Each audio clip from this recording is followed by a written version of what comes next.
Hello friends आम्भे मैंने एबे city exam रे एजुकेशन एंड जनरल अवेयरनेस रो आसुथिबा किछि सिलेक्टेड क्वेश्चन डिस्कशन करिवु जहाँकि आपण मानको पई बहुत इंपोर्टेंट। आपण माने जदि सिटी एग्जाम पई स्पेशली प्रिपेयर होचंती ताले भिडियोटी को प्रथम रो शेष पर्यंत देखंतु काहेकि ना एई टाइप रो क्वेश्चन प्रति वर्ष एग्जाम रे आसुची। आपण माने जदि प्रतिदिन एई भली भिडियो देखिबा को चाहउचंती ताले हम चैनल को सब्सक्राइब करंतु एवं नोटिफिकेशन बटन को ऑन करि रखंतु जा फल नेक्स्ट वीडियो तेरे भी अपलोड हेबो आपण माने जानि परिबे आपन को एग्जाम पई प्रिपरेशन मध्य हेई परिबे। एवं ए क्लास रे हमर आवे को स्पेशल क्लास विषय मध्य आपण मानकु जणैबी जेउथरे आपण माने जॉइन होई खूब कम समय रे निज को प्रिपरेशन करी एग्जाम रे सक्सेस पाई परिबे। तबे चलो तो कोन रहिछि डिटेल्स जानिबा। तो फ्रेंड्स देखंतु आमे माने पूर्व वीडियो रे 1 रु 25 नंबर पर्यंत समस्त क्वेश्चन डिस्कशन करि सारिजो। आपण यदि देखि नाते ताले वीडियो रे डिस्क्रिप्शन रे तार लिंक देइछि सेरे क्लिक करी देखि दंतु काइना समस्त क्वेश्चन आपण मानको पई बहुत इंपोर्टेंट। तो आज आम मैंने 25 नंबर पर जहाँकि 26 नंबर पाखर बाकी जहाँ कि क्वेश्चन रही आम डिस्कसन करूँ। तेज आज क्लास टी भल भाव देखूँ। तो आज फास्ट क्वेश्चन चलतु 26 नंबर कौन रही देखा लाल कौन थाए टायलिन पेप्सिन ट्रिप्सिन कौन सीटी न थाए। तो यार राइट आंसर ऑप्शन ए टायलिन। मनुष्यर केते प्रकार दांत थाए 1 प्रकार 2 प्रकार 3 प्रकार 4 प्रकार। राइट आंसर होउची ऑप्शन डी 4 प्रकार। परिपाक क्रिया रे केउठारे खाद्य विशोषण होइथाय पाकस्थली यकृत क्षुद्रांत्र बृहदंत्र। Right answer option C क्षुद्रांत्र।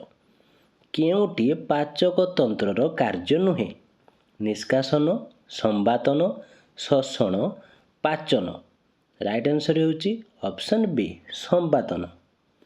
परिपाक क्रिया रे खाद्य पाकस्थली रे पहुँचवा परे केउठी को जाए यकृत क्षुद्रांत्र ग्रहणी अग्नाशय। राइट आंसर ऑप्शन सी ग्रहणी। परिपाक क्रिया रे केउठारे अवशोषित खाद्य संचित होई रहे यकृत अग्नाशय ग्रहणी क्षुद्रांत्र। राइट आंसर होउची ऑप्शन ए यकृत। आमर अंतनली मध्य पाचन क्रिया पाकस्थली बाहर अपेक्षा पाकस्थली मध्य द्रुततर होता है। यार कारण कौन?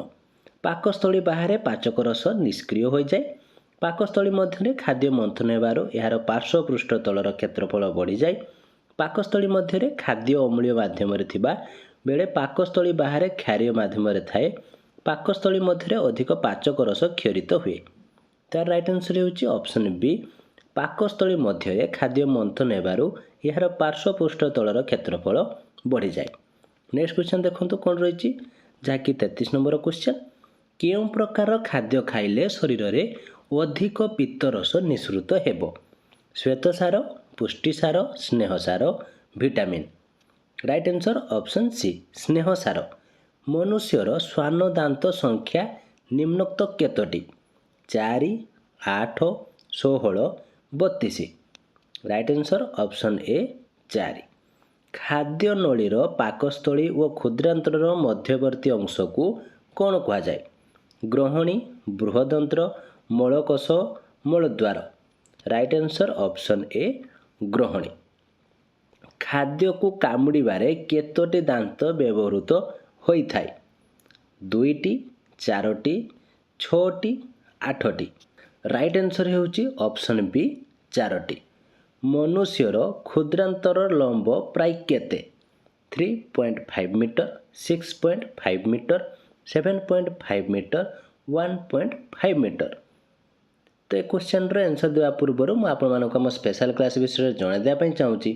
तो फ्रेंड्स आपण माने जदि कम समय भितर अधिक प्रिपरेशन होई एग्जाम रे सक्सेस पाइबा को चाहूचंती ताहले हमर स्पेशल क्लास रे जॉइन होई निजको प्रिपेयर करि परिबे।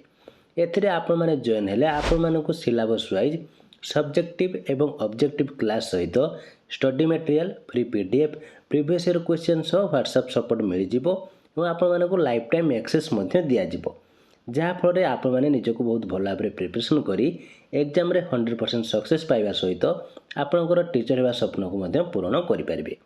तो ये क्लास रे जॉइन होगा चाहूले देते व्हाट्सएप नंबर जॉइन लिखि मेसेज करंतु नहले वीडियो डिस्क्रिप्शन में जॉइन लिंक देइछि ଆପଣ ସେଠାରେ କ୍ଲିକ୍ କରି ଡାଇରେକ୍ଟ ଜଏନ୍ ହୋଇପାରିବେ। ତେବେ ଚାଲନ୍ତୁ ଏବେ ଆମେ କ୍ୱେଶ୍ଚନର ଆନ୍ସର ଜାଣିବା। ଆମର କ୍ୱେଶ୍ଚନଟି କ'ଣ ଥିଲା? ମନୁଷ୍ୟର କ୍ଷୁଦ୍ରାନ୍ତରର ଲମ୍ବ ପ୍ରାୟ କେତେ? ତ ଏହାର ରାଇଟ୍ ଆନ୍ସର ହେଉଛି ଅପସନ୍ ସି 7.5 ମିଟର। ମନୁଷ୍ୟର ବୃହଦନ୍ତ୍ରର ଲମ୍ବ ପ୍ରାୟ କେତେ? 3.5 metre, 6.5 metre, 7.3 metre, 1.5 metre. Right answer option D 1.5 metre. ମନୁଷ୍ୟର ଉପର ମାଢ଼ିରେ କେତୋଟି ଦାନ୍ତ ଥାଏ? 4ଟି, 8ଟି, 16ଟି, 32ଟି। ରାଇଟ୍ ଆନ୍ସର ଅପସନ୍ ସି 16ଟି। କ୍ଷୁଦ୍ରାନ୍ତର ଅନ୍ତ ଆବରଣରେ ଆଙ୍ଗୁଳି ପରି ଉଠିଥିବା ଅଂଶକୁ କ'ଣ କୁହାଯାଏ? ପାଚକ ରସ, ଭିଲି, ରସଧାନୀ, ସ୍ତୋମ। Right answer option B villi. ପରିପାକ ତନ୍ତ୍ରର ସବୁଠାରୁ ଲମ୍ବା ଅଙ୍ଗର ନାମ କ'ଣ? କ୍ଷୁଦ୍ରାନ୍ତ, ବୃହଦନ୍ତ୍ର, ରକ୍ତନଳୀ, ରସଧାନୀ। ରାଇଟ୍ ଆନ୍ସର ଅପସନ୍ ଏ କ୍ଷୁଦ୍ରାନ୍ତ। ପରିପାକ ତନ୍ତ୍ରର ସବୁଠାରୁ ବଡ଼ ଆକାର ଅଙ୍ଗର ନାମ କ'ଣ? ହୃତ୍ପିଣ୍ଡ, ଫୁସ୍ଫୁସ୍, ପାକସ୍ଥଳୀ, ରସଧାନୀ। ରାଇଟ୍ ଆନ୍ସର ଅପସନ୍ ସି ପାକସ୍ଥଳୀ। ମଳର ରଙ୍ଗ ସ୍ୱାଭାବିକ ଭାବେ କିପରି? ସବୁଜ, ହଳଦିଆ, ନାରଙ୍ଗୀ, ଲାଲ। ରାଇଟ୍ ଆନ୍ସର ଅପସନ୍ ବି ହଳଦିଆ। ମନୁଷ୍ୟ ମଳର ରଙ୍ଗ ହଳଦିଆ ହେବାର କାରଣ କ'ଣ? Most important question. ଅପସନ୍ ଏରେ କ'ଣ ରହିଛି? ମେଲାନିନ୍, ୟୁରୋକ୍ରୋମ, ହଳଦୀ, ପିତ୍ତରସ। ରାଇଟ୍ ଆନ୍ସର ଅପସନ୍ ଡି ପିତ୍ତରସ। ନେକ୍ସଟ କ୍ୱେଶ୍ଚନ୍ ଦେଖନ୍ତୁ କ'ଣ ରହିଛି? ମନୁଷ୍ୟର କେତେ ଯୋଡ଼ା ଲାଳ ଗ୍ରନ୍ଥି ଅଛି? 2 ଯୋଡ଼ା, 3 ଯୋଡ଼ା, 4 ଯୋଡ଼ା, 5 ଯୋଡ଼ା। ରାଇଟ୍ ଆନ୍ସର ଅପସନ୍ ବି 3 ଯୋଡ଼ା। ପେପ୍ସିନ୍ କେଉଁ ମାଧ୍ୟମରେ କାର୍ଯ୍ୟ କରେ? ଅମ୍ଳୀୟ, କ୍ଷାରୀୟ, ପ୍ରଶମିତ, କୌଣସିଟି ନୁହେଁ। ରାଇଟ୍ ଆନ୍ସର ଅପସନ୍ ଏ ଅମ୍ଳୀୟ। ହଜମ ପ୍ରକ୍ରିୟାରେ ଭିଲିର କାର୍ଯ୍ୟ କ'ଣ?